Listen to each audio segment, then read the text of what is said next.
Right. Hello, all you hardcore boxing fans out there. How are you doing? It's Big P here, the voice of you know what. But you know that, don't you? Because that's why you've tuned in. First of all, I want to thank everybody for liking and subscribing and leaving a comment. If you have any complaints about anything to do with channel, or you would like to be put on a waiting list to come on the channel as a newbie, the email address is porkycorner@mail.com. Right, that's first thing. Second thing, I want to thank everybody for joining members area. We've got another 2 production videos booked in for a month, so that's brilliant. So all those new ones that have joined, thank you. And all the ones that have carried it off into the next month, thank you. Thirdly, Dale Cooper has won the framed signed picture of Carl Froch. So I've wrapped that up and I've just got to bubble wrap it now and put your address on. So if you could get your address over to the Facebook page, and Simon will then forward it on to me because he deals with all that. Simon, all right, good lad from Bristol. All right. Today I'm joined by Terry, my good friend for the last 6 year plus. How you doing, Terry? You all right? I'm good, man. How are you? I'm all right. You have to remember, you are the voice of you know what. I love that. Trying my best. How's weather down there, Terry? All right, mate. It's sunny. I've got my blinds down because I haven't really woken up yet, so it's still a bit warm in here. But now it's a nice day, so I'm probably going to go out. I'm probably going to do a Dorian Yates back workout. You know, get the lats popping for the summer. Yeah, I did a Rich Piano workout yesterday. I mean, agony. That's what it's about, man. It's about getting to 23 stone, ripped naturally, you know. like Mickey Theo. Oh man, God bless Mickey. Yeah, Mickey used to be a big lump.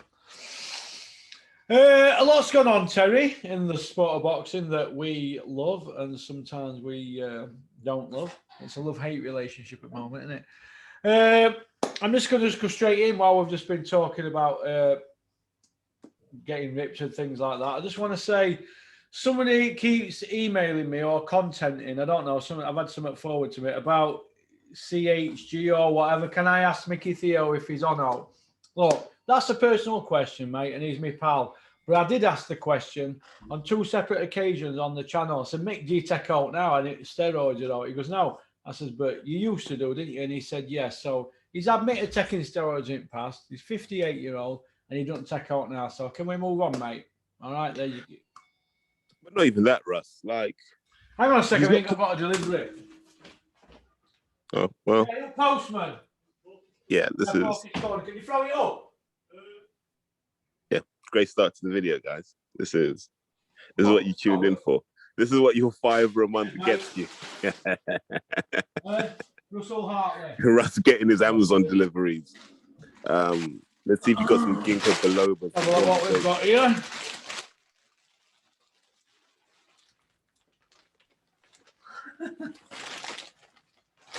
There you go. So that's that sorted. That's Kevin's fighter sorted. Only took 2 weeks to go. Thank you very much, Dale, at Boxing Gear Place. I don't know, Robin Reed's mate. Is it Rawbridge? Thank you very much. Sorry about that, Terry. Yeah, go on. You were saying? I say, look, Mickey Theo doesn't compete against anyone or anything. Do you know what I mean? No. So it's not even an issue if he takes anything, man. He's a grown man. Let him do what he wants to do. But my general understanding is most people involved in stuff like bodybuilding, once they're not competing anymore, they just come off everything because they know that they've brutalized their body for years. Mickey's just there going, I hope I can get some kind of normality back. So I wouldn't imagine he's on anything crazy now anyway. He's on nothing, mate. Honestly, I've spent loads of time with him. We were up here the other day. He's been up here 4 times, I think now. He's coming next week again. I've been down there seeing him in that. He doesn't take out, mate, honestly. He doesn't take now. He's lost 10 stone since he was competing. That's a lot of weight, isn't it? But you have to, man. Like, remember, big people don't live that long. Like, just when have you ever seen a 20 stone 80-year-old? You don't, do you? Like, the small people last longer. So most people, I know a lot of guys from rugby, the weight just comes off. They're like, no, I've got to slim down. But getting on to the steroids and the dope and that, we do know a certain boxer that's just been busted and he's been ripped for years, hasn't he? Jean Pascal. Pascal. He was clean against Froch, and I thought he won that fight, to be honest with you. I thought it was a disgraceful decision. Terry, I was ringside, mate. He got bladdered. Nah. Watch it back and just see that a lot of the work that Pascal did wasn't even spotted by the judges. Terry, Pascal admitted after to ITV, to Barry McGuigan, that he thought he got beat. I was there, mate. I was ringside. Nah. They paid him to say that. Fuck off, man. Trolling. Right, go on. Get on to... Listen, Carl, I know you're watching, or Lee. I'm going to fetch Terry to Nottingham when it's your birthday. And you're gonna get at it on garden. on cobbles. Nah, I'm coming with Ty and Booth. Ty and Booth. I don't think you're bothered about him. All right. So the Pascal thing. So what's he popped for? He's popped for Masteron, Trembolone, and EPO, right? Yeah. They're pretty heavyweight compounds. Like they're on the extreme end of what you would take. Like that's like bodybuilder type compounds. You see what I mean? Yeah. Obviously scaled down for a boxer because you're not trying to grow. But when you're doping to that extent, you have nothing left to give the sport. He should probably just do the right thing and retire now. I think it's disgraceful. This is the first chance boxing really gets to make an example of someone. And all the sanctioning bodies should say Pascal's banned from our rankings for life. He's a policeman as well, isn't he? But you know why the police don't regularly test officers, don't you? Because they reckon about 1 in 4, 1 in 5 police officers is using anabolic agents. Never. Male and female, by the way. Yeah? Mm-hmm. There are a lot of female powerlifters that are police women. And you're looking at that going, why isn't anyone testing these women just to see? Because, it's a sackable offense to be taking things like steroids, right? Because obviously even as a copper? Of course, man. They're prohibited. They're not prohibited, but they're regulated substances, right? So you can only take them with like medical authorization. All right. Well, Ronnie Coleman were a copper, wasn't he? Well, in America, what do they do, Russ? They just get the doctor's prescription, and they go, right, I've got hypogonadism. That's why I'm taking this stuff. Oh. Okay. So John Pascal really let his son down, hasn't he? He's embarrassed the sport. Like, do you know what, Russ? It's the equivalent of being caught in Buckingham Palace with a rocket launcher. Yeah, I suppose it is. You're just like, what the hell are you doing? Like literally, what the hell are you doing? And how the hell did you think you'd get away with this? Yeah, I'm not impressed by John Pascal at all. Okay, then. Kid Galahad against Jazza Dickens. It's all gone quiet after all that big chat. Well, it's just gone quiet in the world of Kid Galahad, right?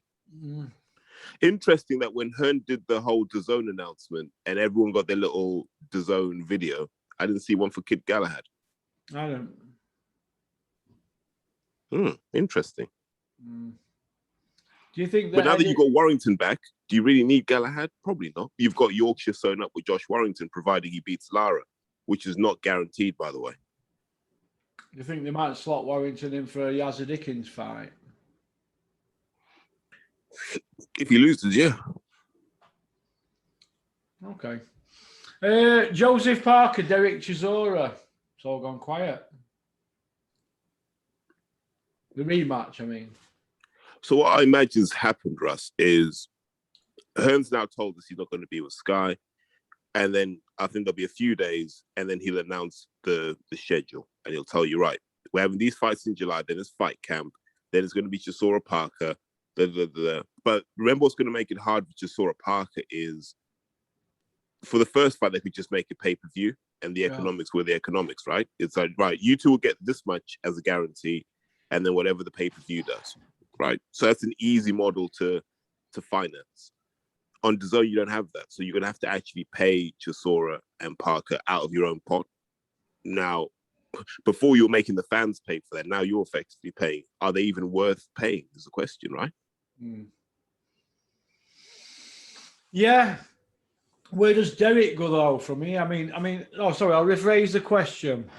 Why did we have Eddie Hearn coming out with things like, "Oh, if you get beaten, that it could be over"? But yet Chisora's got 11 loss, and they were talking about pay-per-view and a rematch. So why is it good for one and not other people? You know what it is, Russ? I was talking to a guy, Colin Middlemass, about this, and here's how I see boxing now, and it's helped me explain a lot of things that are happening. We love to see people fight, right? That's why you see a lot of these YouTube videos get 3-4 million views. Just two kids in a playground fighting, right? Yeah. So fighting itself isn't that special. It's a commodity. Like car insurance, right? Car insurance is car insurance. There's not much difference between them. So it's about who do you really like, right? That's where you make your money. Do the fans like you? Do the fans have an interest in you? And they're the people who make the money. Doesn't matter how many defeats Chisora has, the fans love him. And as long as the fans love Derek, he'll always make money. Whereas you could be someone like Huey, who's probably far more talented, but the fans have never really connected with him. And so Huey doesn't make the same money, which I don't think is fair, because Huey's a better boxer, and in boxing, he should make more money. But it's never just about how well you can fight. It's about how well you connect with your audience. Do you feel that Savannah's the same problem as Huey? Yes, but I think Savannah's kind of made her peace with it. I don't think Savannah wants to be a superstar, No. but she could be. At any point where Savannah decides to open up, become more kind of media and public friendly, she'll do a thing. But from what I hear, you know, she's highly respected in her area, and her area will come out for her because, you know, they support their own. Yeah. Yeah, you don't get much from Huey in conversation wise. You don't get much. He's a lovely kid, like, don't get me wrong. He's they've been fetched up correctly, but he just quiet. Some people are just quiet, aren't they? Closed mouths don't get fed, Porky. You taught me that one when we're driving from Donny to Leeds. Yeah. Yeah.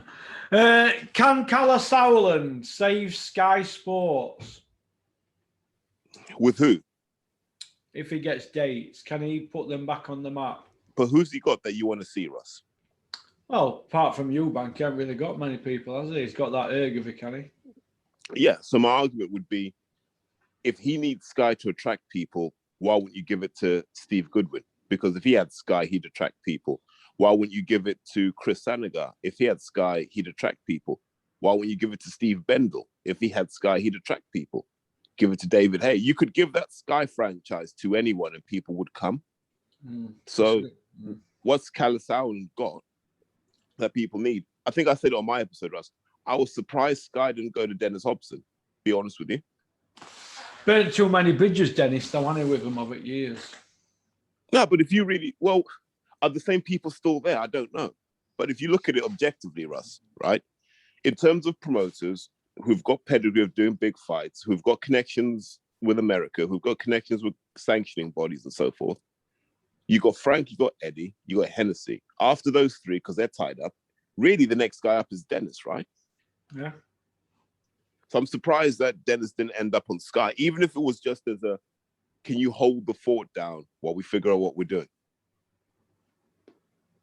Why isn't somebody like Johnny Nelson going into bat for a fellow Sheffield bloke like Dennis for Sky dates? That's a good question. How much power does he have? Because let's be honest, Russ. What's really interesting is all the leadership at Sky seems to be changing, right? And there's no word of Adam Smith or Ed Robinson moving into leadership positions within Sky Sports. So you look at that and you go, how powerful are these guys really? Did Adam Smith foresee all this happening a year ago when he started working as a revolving reporter for Sky News and decided to do the commentary gig? You know, he did a refresher course, didn't he, on darts commentary, stuff like that. Did Adam Smith know then that he were going to be surplus to requirements? Okay. So if you think about it, Russ, These guys are planning years in advance, right? Yeah. We've been talking for a while that Hearn and Sky are finished, and you can see that in the energy. We've known for a while that you can't be in the position Hearn's in indefinitely. It just doesn't work. And so when you look at that and you go, they've known about this for a while. I have a feeling Adam put feelers out to DAZN to say, look, if you guys do come into the UK, is there any room at the inn? And my suspicion is, and I can't confirm this, is that DAZN said we want to go in a different direction. Now, how different that direction is, we will see in the next few months, but I have a feeling they want to do things differently. One thing I can tell you for certain, Russ, is what DAZN are going to bring is in-game or in-fight interaction. So this is what DAZN will definitely do. It may not be in the beginning, but give it a year or so. So you could be between rounds, right? And there might be like a chat where people just put their comments up. Or it may be like a poll. Who do you think won that round? And people just get to hit a button or click on something. Do you see what I mean? So they're trying to gamify the boxing experience so you can actually have fan interaction where you can go, well, I thought Joshua won that 6th round, and you may be in the 30% who thought he won. You may be in the 70% that thought he didn't win. But that's what you're going to start seeing with DAZN. They're going to layer a bit more technology over what they're currently doing. And then you're also going to start seeing more content around the events start to come, because they're recruiting heavily for tech guys and they're recruiting heavily for production guys. Yeah. What do you think about Frank Smith at Matchroom putting it out to the chosen few that Matchroom want to do away with sanctioning bodies and have a Matchroom world title for every weight division in the sport of boxing? What do you think to that? Well, that's what Al Heyman wanted, right? He wanted a PBC championship. Yeah. Boxing is never going to allow one entity to control everything. Never. And they don't have enough money for that to make sense. They really, really don't. No? No. Could you see Eddie trying to do it, though? Nah. No. Of all the people, Hearn should know this. He's from a boxing family. He should know that there are people who are too powerful to allow him to win. Like, he can't even win on DAZN, never mind trying to consolidate the whole sport. Do you see what I mean? Like, he can't win the battle in America. Okay. Why is Eddie not making a totally clean break from Sky? He's still hanging around like a bad smell with connections to Joshua and other little sports that they do with them. Why not make a clean break and just go that way? I mean, his lieutenants, you know, your Bellews and Barker and people like that, and Conor Benn, they've all put the things out on the social medias about DAZN's the place to be and that. So why not just make a clean break instead of trying to play the we're all friends and we've come through it all together? Because they've given Bean a job on the darts, Barney Francis as a director at Matchroom, so they've looked after everybody along the way, haven't they? Russ. I imagine the first reason is these contracts don't all finish at the same time. So they might just let them lapse and then they might move over to DAZN or they might not. Secondly, once or twice a year, darts is relevant. The rest of the time, who really cares? Who cares about the pool? Who cares about the snooker apart from the Crucible? Not many people. No. So they don't really care about that. Boxing is what makes Matchroom their money, essentially. So it makes sense to keep that relationship. The second thing, and we've spoken about this, Russ, if this DAZN thing doesn't take off for the next couple of years, it's finished, right? Then where does Hearn go? So he needs to keep his relationships good. Exactly, because in a couple of years, he may be back with a stable saying, yeah, the DAZN thing didn't work. We were wrong about non-pay-per-view. We need pay-per-view. And then he'll be able to say to the fans, I told you the only way boxing works is with pay-per-view. And because remember this, Russ, we're moving towards a £40 pay-per-view model. Yeah, right? We said that, didn't we? Yeah, that's what we're moving towards. And that's how they're going to keep Joshua on Sky. They'll just say, mate, all your pay-per-views are 40 quid now. Yeah, and they're going to hope to do $1 million out of each one, aren't they? Yeah. And then Joshua knows that DAZN can't afford to pay him that on top of paying Canelo as well. But then DAZN will head towards advertising and pay-per-view as well, because they've got to make money back at some point. So basically, Eddie Hearn is just playing everybody then, isn't he? Again. Smartest man in the room right now. OPM, other people's money. Yeah. It's no wonder I want to drive my fist straight through him. Nah, Russ, come on. It's Saturday morning, man. Where's the Porky Smart? No, I'll be saying that when I get some Stella down me later. Billy Joe Saunders went live on Instagram yesterday for 20-something minutes and then pulled His eyes looked good, didn't they? It looks a bit better than Cal Brooks did, didn't it? After 3 weeks.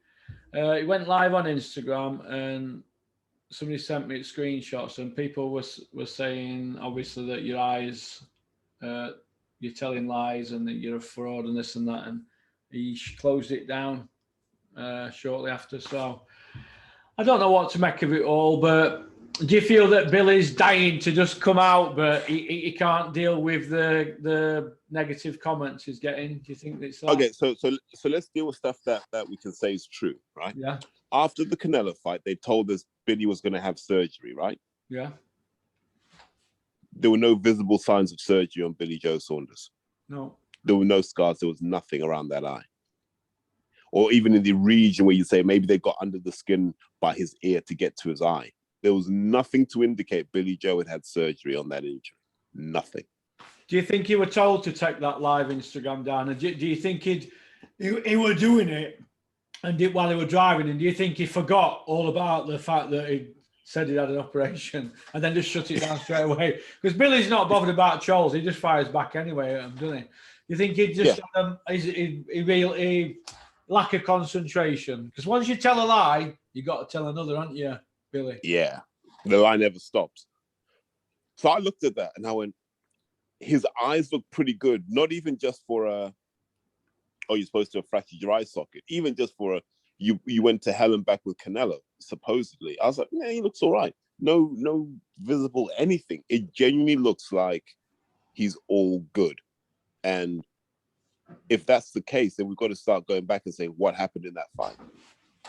And so we've got to say, okay, Mark, how did you know that he had done his eye? What had happened to his eye? Where are the x-rays? I think now is the point where, like as Eddie Hearn said about Dubois, show us the scans. Well, how did Eddie Hearn know that it were that sort of injury? Because that's what he was saying, wasn't he, before he even had an x-ray? So is Eddie Hearn a doctor now? Well, this is where it gets interesting, right? Because if it was the quadruple, whatever it was, fracture that he had, you have to operate. Yeah. Right? You have to operate because you have to secure the bones so they don't keep rubbing and wearing down. So you have to actually operate. So show us the scars from the operation, number one. Number two, even if you don't want to show us the scars, show us the scan that said that there was a problem. I genuinely think, and I know he's your mate, I think Mark Tibbs jumped the gun. I think Ben Davidson, being inexperienced, just jumped on that energy. And I think they all panicked and they made the wrong call. And now everyone's just trying to just sort of just bury it. You know, sometimes when you make a mistake, you're just like, I hope people just forget about it. Yeah, but Mark Tibbs said he didn't like the response when he spoke to Billy in the corner. And why? So is Mark saying Billy was injured, or is Mark saying Billy bottled it? Well, nobody's saying anything at the moment because everything got took down, didn't it? So yeah, they're the only two questions right now in boxing regarding Billy Joe that matter. Did Mark Tibbs wave the fight off because Billy didn't fancy it or because Billy was injured? Or did Mark get it wrong in terms of thinking Billy's eye had gone? We need some honesty from somewhere. We do, yeah. What do you think about Ben Davidson whispering in his ear on 3 separate occasions during the fight in the 1 minute interviews? Do you think that that's disrespectful to the head trainer? Yep. What do you think about him turning up on the morning of the fight and Mark asking him, "Are you working tonight?" And him, "Yeah, I'm working corner with you." Do you think that he should have been given prior notice, Mark Tibbs? Yes or no? Okay. Well, who was originally meant to be in the corner? I couldn't tell you that. I know you got Mark Tibbs and the cut man. Is it Killer Khan? I'm not sure. I'm not sure on that. I think it's Khan. Amir Khan is called, isn't he? I think he's from Ingleджim, isn't he? I'm not sure that. No, Jamie Sheldon, Mark Tibbs, Jamie Sheldon, Cutman Sheldon, and is it Amir Khan? I think he's the other kid in the corner. And I'm not sure, but Ben ended up in the corner, didn't he? So yeah. So the fact that we couldn't tell you who was in the corner says that there was a degree of chaos in all of this anyway. So I'm not surprised Ben inserted himself. It's what Ben Davison does. Like MTK is kind of an organization he's been close to right from the beginning, right? So he probably has a bit of weight in terms of what he can do now because he's proven himself. So I think it undermines the head trainer. It's not something I'd be happy about, being honest with you. And I think after the fight, I probably would have had to put hands on him and just let him know, listen, don't do that to me again. You made me look stupid in public. Do you feel that it's a similar situation to Brendan Ingle in the corner with Stan Richards, is it? When Gerald McClellan got injured, that were a bit of chaos, wasn't it, that night? Do you think it's as bad as that? Was Ingle in McClellan's corner? Yeah, Brendan Ingle were in the corner with Stan Richards. I forget his name, the guy with the sailor hat on. Yeah. Yeah, he was working in the corner with him, and he said it was chaos. Do you know what? Well, so I think that one was a tragedy, and that wasn't that long after Michael Watson. We were still learning about these things, Russ. You know, like 20 years before that fight, they'd have just let him carry on, and he'd have probably been dead, to be honest with you. So I think in this modern era, we should all be aspiring to do better. Look, Russ, you know, because you speak to a lot of guys in the game as well. It takes a lot of fights and a lot of years of experience to have the instincts to make a judgment about whether someone's really badly hurt or not, right? You don't just, it's not an intellectual exercise, it's instinct. You'll just know that something's not right. And you go, okay, there's something not right here because this isn't how it's supposed to go. Therefore, I need to stop the fight for this guy's safety. And he's not winning the fight. He's getting his ass handed to him. It doesn't make any sense. But in terms of the Billy Joe Canelo thing, the big scandal now is whether there was a mess up in the corner. Yeah. You know, because it's not adding up. And I feel for Billy and I feel for Mark because they're not going to get past this. Until they give us clean answers that the fans are happy with, they're not going to get past this. Okay. 3 years ago today, Eddie Hearn said, and I quote, he was going to sign Wilder, the Charlo brothers, Sean Porter, Errol Spence, Mikey Garcia, and a few others. I think there were 8 or 9 guys. You might have seen Eddie Hearn's mouthpiece put the thing out for him 3 years ago. I think Rico sent me a screenshot. Eddie didn't sign a single one of them fighters, but he did say that it were putting Deontay Wilder in with Anthony Joshua. After the Vladimir fight, the winner was definitely fighting Wilder. They flew Wilder over first class, paid him a fortune to be a pundit all week, and blah, blah, blah. That fight never happened.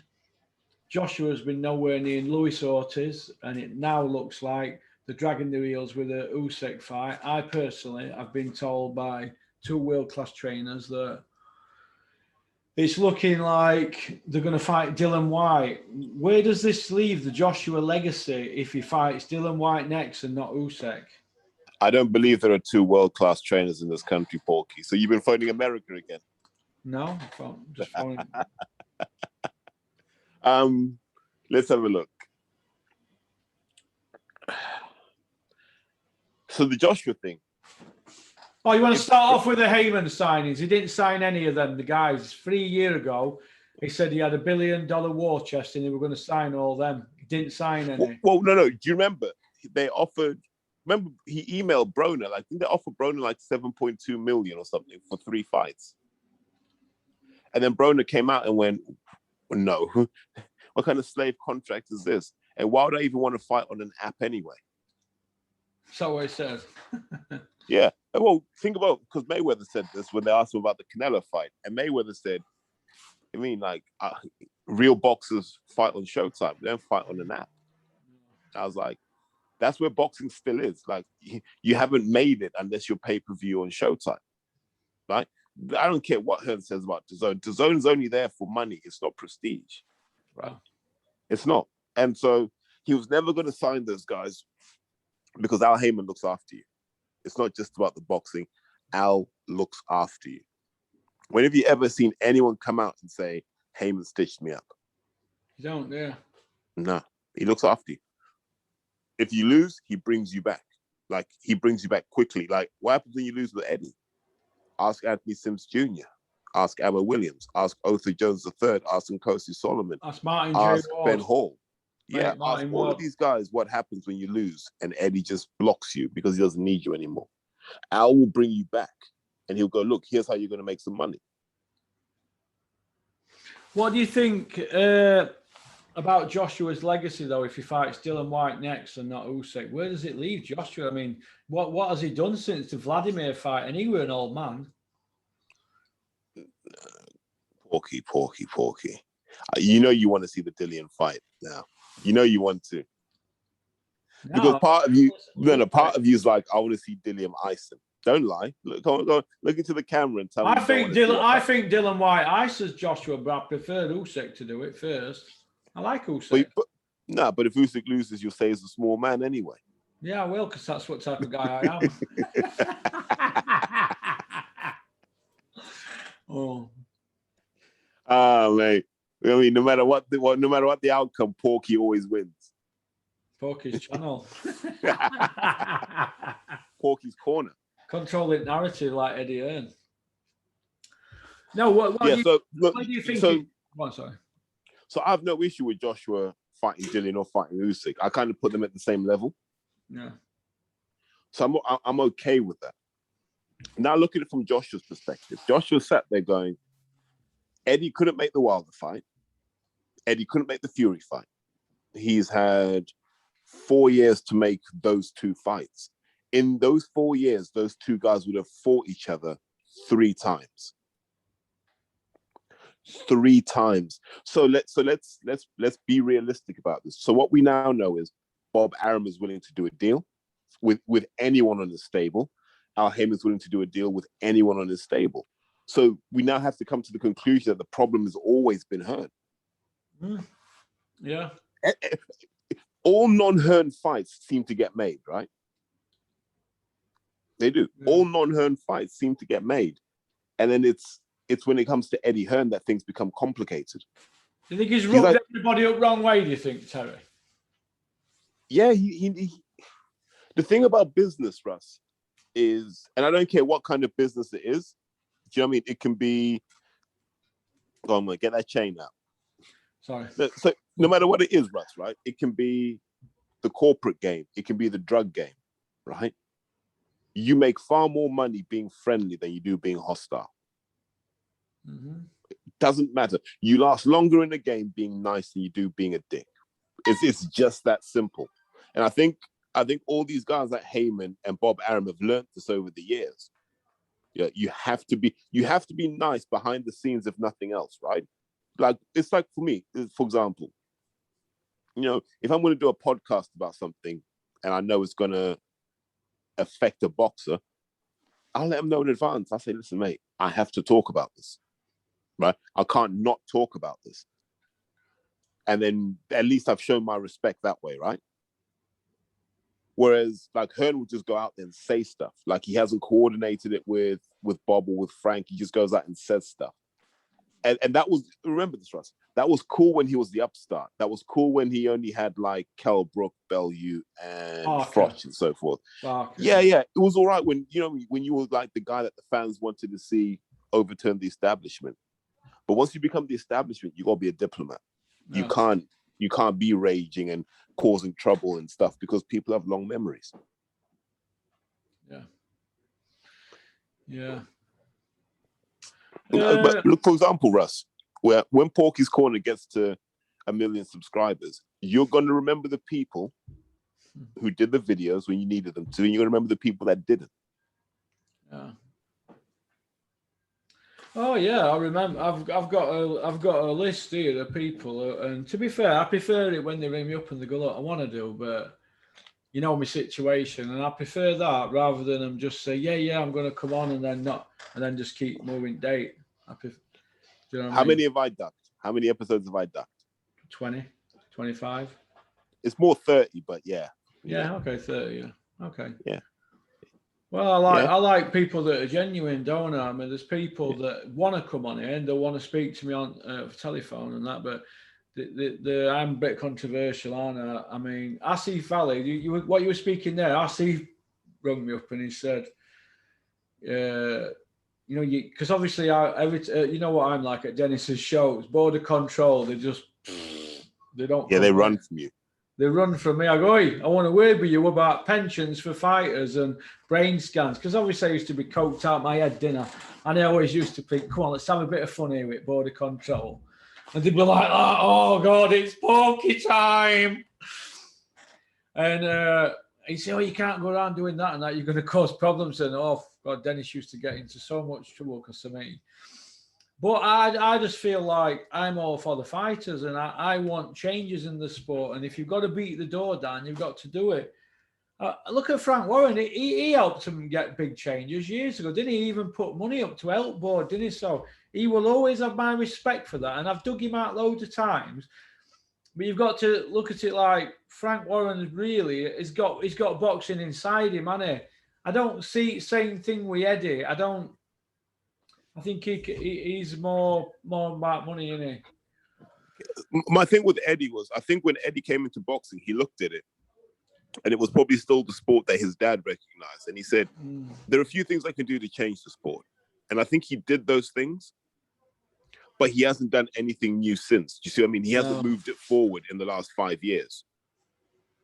It's gone stale, hasn't it? We're talking about same problems that we were talking about 5 years ago, where Eddie has introduced social media and he's brought these fans in, but other than that, they've watered the product down. It's got a lot worse since we all thought it were going to go up and up and up after the Vladimir fight against Joshua. What a great fight, a great event, and we were all toasting Eddie Hearn. But since then, I think it's gone downhill.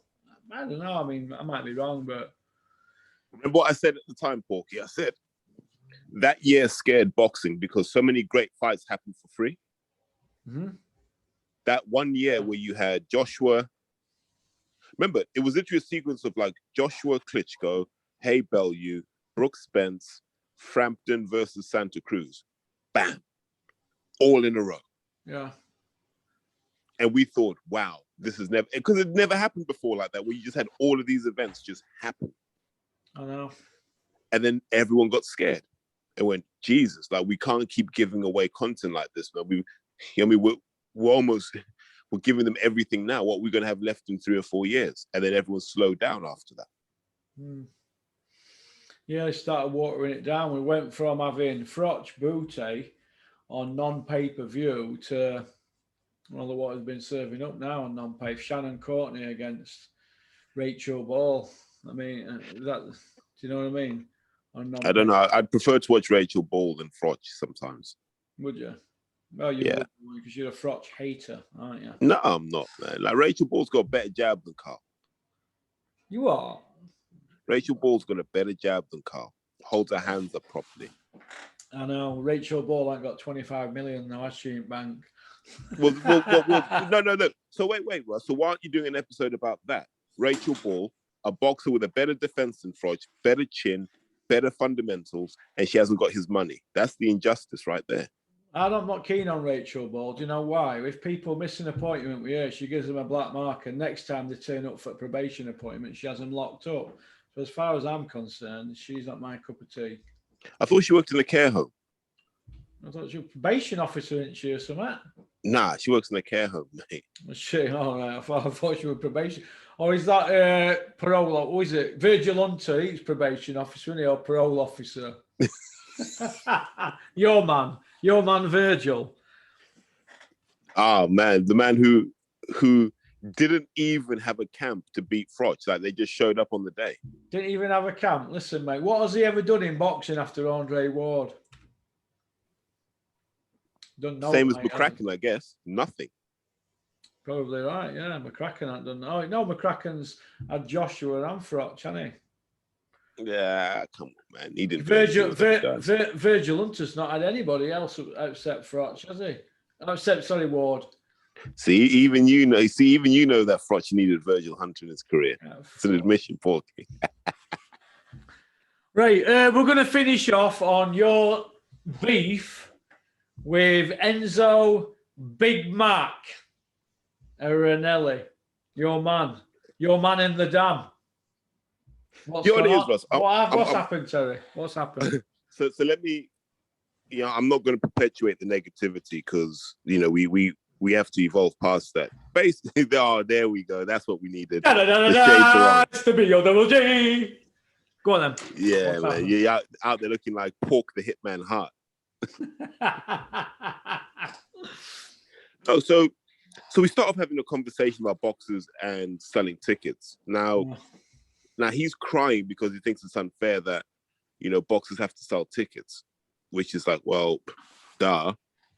That's how you work out if anyone wants to see them or not, right? Can you sell tickets? If you can't, people don't want to see you. It's that simple.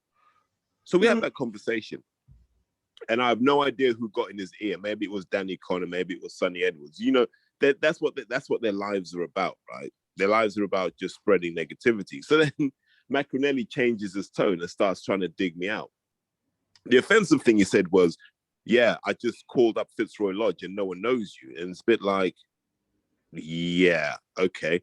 And the irony of that, Russ, was that same day, I was with Leon Solid Williams, former British Cruiserweight champ, who Macronelli was scared of. He didn't want any of that Leon Williams work because Leon would have probably knocked him out. Knocked him out clean. So we go back and forth. It's just that sort of Twitter nonsense. And I'm actually angry at myself for even entertaining it. Because as far as I'm concerned, Enzo Macronelli needs to worry about how he's going to make money when he's 50. Never mind anything else. Like, is he a trainer with a gym? He's been training fighters years. Didn't his old man have a gym that he's taken over now? I'm not sure. I think so. He's supposed to be a good trainer, isn't he, Enzo? Wow. Based on what, though? I don't know. He's got a gym, man. I don't train kids. I don't know. He must have a license for training fighters. I love that, Porky. He's a good trainer because he's got a gym. Well, he must be a decent trainer because he's been a world champion, hasn't he? Listen, he's a head. Well, he got upgraded, did he get upgraded with a WBO from Uncle Frank? Probably, because as soon as he faced anyone with a pulse, man, that belt was gone. So we can say what we want about Enzo in his career. We know that he got done for doping and stuff, and we know all of that stuff. But the fact of the matter is, he wasn't a bad boxer. Did he get done for doping? Yeah. 2011, 2012, around then. Oh, he got a 6-month ban, didn't he, for that hand grenade stuff, didn't he? When it's something like that.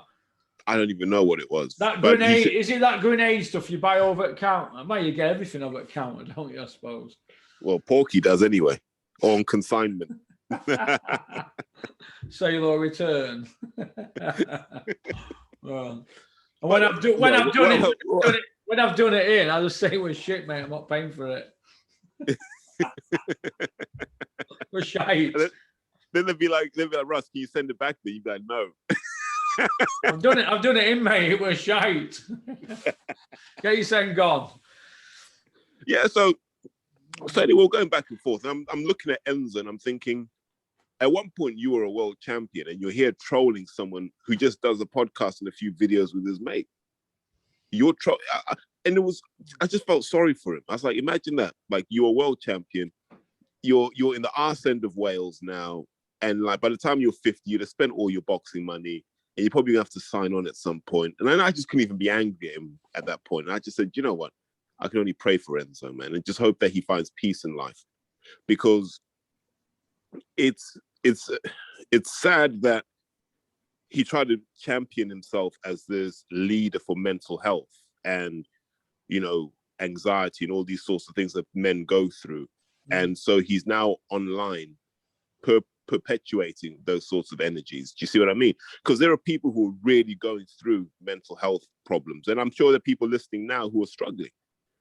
And so when you go from thinking Enzo Macronelli is someone who speaks for you to realizing he actually doesn't, and he's just exploiting you to sell CBD oil, you then have to go, the guy's a low life, right? He's just a low life. And, you know, I'm sure BT Sport will give him a few gigs and we'll see that I mean, his Mr. Ed face and all of that popping up, but he's irrelevant. Do you see what I mean, Russ? A lot of these old boxers, these ex-boxers are irrelevant because their only role in the sport was to be cannon fodder. It was just to entertain fans. I have no interest in what Enzo thinks about anything. I will never have an interest in what Enzo thinks about anything. And I feel that way about a lot of boxers. That's why I don't just haphazardly buy tickets. I buy tickets from people I like.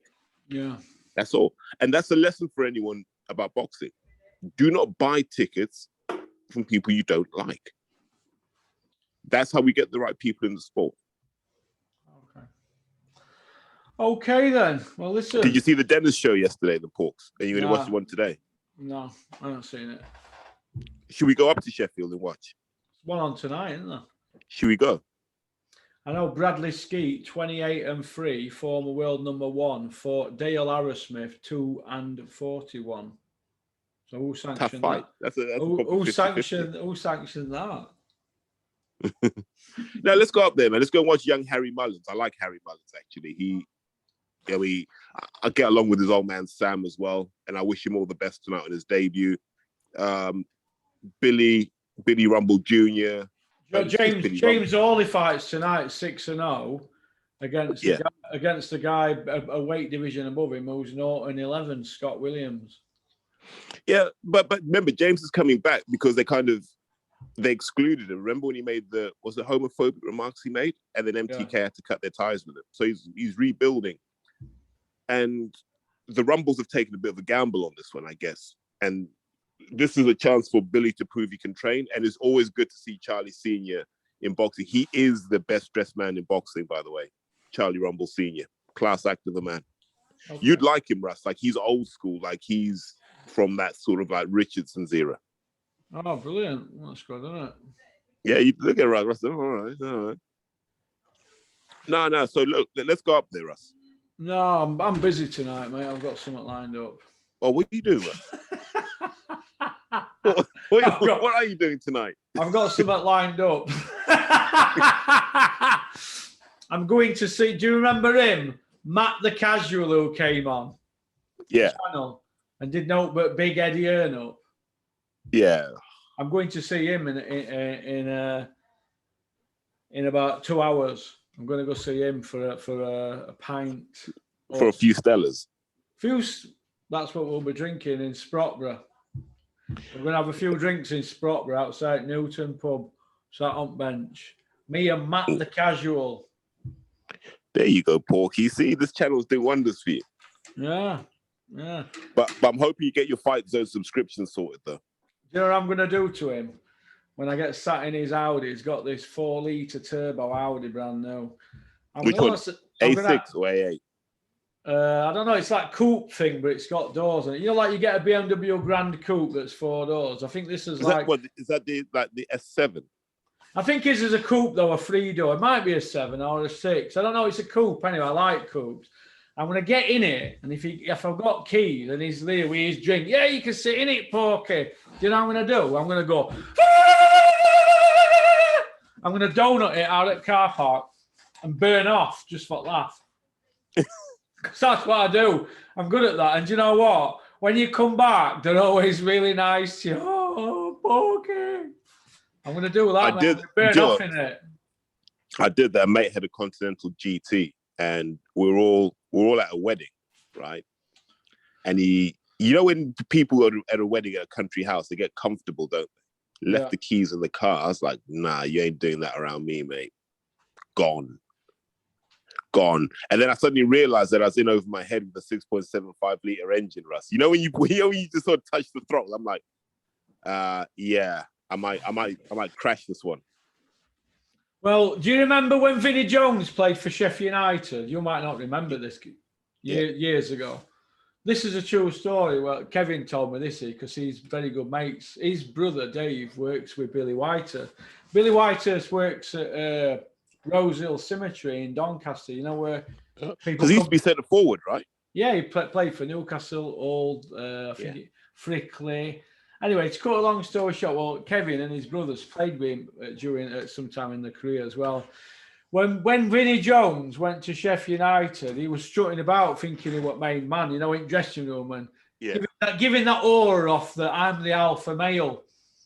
But everybody in the club knew that Billy was the hard man at the club, like. So Billy said, "Oh, your car's in way." So he went, "Oh, move it then. Here's keys." So I think Vinny gave him keys or something. Anyway, he went and got in the car and took it for a drive around Sheffield up loads of Jennels, going like that, smashing into Jennels and reversing into lampposts and that. Drove it back to as Vinny and them are coming out at dressing room after training and threw him keys and just stared at him. Well, somebody like Vinnie Jones, if it had been somebody like Dennis Wise, he would have beat him up, wouldn't he? But Billy's just giving him keys back. It's a famous story around here. And Billy likes to tell the tale when he's had pubs in that area. But Billy used to live in Edlington, by the way. He lived on School Walk. But anyway, to cut a long story short, Vinny didn't do nothing. And it sent the message through the club that I'm the man. Well, this Mark the Casual thought he was a bit clever, didn't he, on this channel other week? So when I go see him today, first chance I get, I'm going to burn off in his car. I'm not going to do that. Well, I'm not going to do a Billy Whitehurst, but I'm going to leave burning rubber when I set off, and I'm going to zoom off quick. And he will think then that I've took it to death and either wrote it off, killed me then, or whatever. He'll be happy just for me to come back in that car, but I'm going to burn off for about an hour in it, mate. I will. I'll leave mine there, but I'll have my keys on me. I'm going to burn off for an hour. Because that's what we should do to these casuals that kiss Eddie Hearn's ass. I'm going to burn off in it. And I've said it to a few people who've gone, well, you've said it now. If I get a chance today, I tell you, mate, I'll lock all them doors. I'll put it in reverse. I'll put my foot straight down on rev count, on accelerator. I'll put my left foot on brake, then I'll just lift it off slowly. And it'll be like when I had a Mark V Cortina. Back end will just go, I'm going to burn off in it, mate. So, Matt the Casual, when you're watching this, hopefully you will have had the scare of your life, you Eddie Hearn kiss arse. Is that bad? Is that bad, me doing that if I do it? It could be weird having a beer after that, though. Yeah, it will, won't it? Yeah, I'll get a couple down first in case I get pulled. Because then we might have a proper chase like last time, and then I might get the rest of my teeth knocked out like I did last time in back at cop car. Bang, bang. But yeah, I know. What can you do? Anyway, listen, thanks for coming on, Terry. I've got another Zoom to do now, and then it's just a case of going to see... Who's on next? Mickey Theo's on next, 12 o'clock. Oh, I'm on Mickey Theo. Mickey Theo DNA T-shirts for sale, I believe. Okay. Get in touch. Go on. He just needs that John Fury fight now, man. That needs to happen. Right. Of course he does. Oh, it's happening. It's going to happen, isn't it, John? Okie dokie then. Well, listen, thanks for coming on. It's been a pleasure. Have a great weekend. You too. And, enjoy being busy this weekend instead of being at the boxing. I will, mate. You take care. All right, pal. Take care. Bye. Well, that were Terry C. Terry C, my good friend. Right. Speaking of getting my teeth knocked out, Cosmetic Beach, who were doing my teeth in August, rang me this morning, Michelle. No flights in July, and they're waiting to see if they're going to cancel them in August and September, which it's looking like they're going to do. So that's not good. But the lady that got in touch through my channel, and you're having something done there.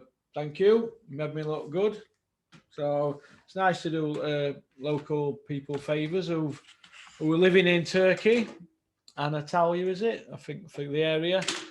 So we will all get there to get our work done eventually, but it's just a case of being patient, isn't it? Because of the pandemic. But oh well, no, what you can do is we can't rush the world, can we? So, but I'll get them done soon. Need doing, don't they? Jesus. But knowing my luck, I'll probably end up bumping into some PC RoboCop or whatever. And they'll knock the rest of them out for me. Oh no, John Fury might knock them out for me. Or Stephanie Bull. That'll be a day. So that's about it, really. Thank you for liking and subscribing and leaving a comment. I love it when people subscribe. It tickles my ego. So thank you very much. And I like to read nice comments as well. And bad ones as well, because I like to know that you're interacting. All right. So peace out. Keep on trucking. Keep supporting boxing. Don't have nightmares. And have a great weekend, what's left of it. And I hope that you like the Chris Smedley video. That's out today, round about the same time as this. All right. Peace out.